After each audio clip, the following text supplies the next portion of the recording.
ఒక్కసారి జై బోలో గణేష్ మహారాజ్ కి.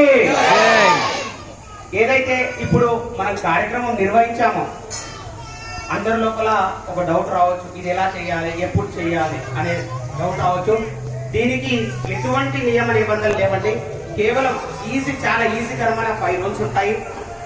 ఈ 5 రూల్స్ లో మొదటిది, ఎప్పుడైతే మనం నివసిస్తున్న ప్రాంతంలో మనం ఎక్కడైతే ఉంటున్నామో అక్కడ సూర్యుడు ఏ సమయానికి ఉదయిస్తున్నాడు, ఏ సమయానికి అస్తమిస్తున్నాడు అనేది మనం చూసుకోవాలి.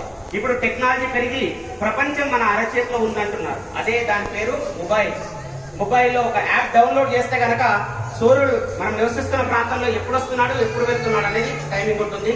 ఇవాళ మనం ఇక్కడే 6:21 సూర్యుడు అస్తమించడం జరిగిందనమాట.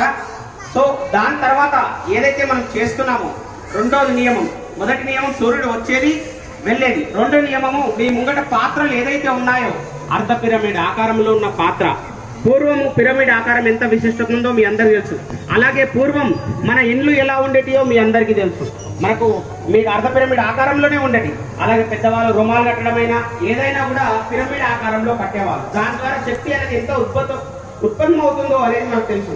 అలాగే మూడో నియమం, గో అంశతో తయారు చేయబడిన ఆవు పిడకలు, ఆవు నెయ్యి. గో అంశ ఆవు లేక ఎద్దు అనమాట, పిడకలు తీసుకోవాల్సింది.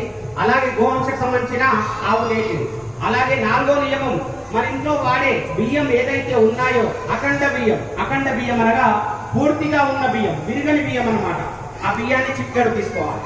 అలాగే ఐదో నియమం, వేదమంత్ర ఉచ్చారణ చేస్తూ మండే జ్వాలలో ఈ 2 ఆవుతులు ఇవ్వడం అనమాట. ఇప్పుడు ఏదైతే మనము సాయంకాలం సూర్యుడు అస్తమించడం అంటే ఏదైతే చివరి కిరణం ఉందో ఆ కిరణం వెళ్ళిపోయేటప్పుడు ఒక అద్భుతమైన శక్తిని ఉద్భవించడానికి ఈ మండే జ్వాలలో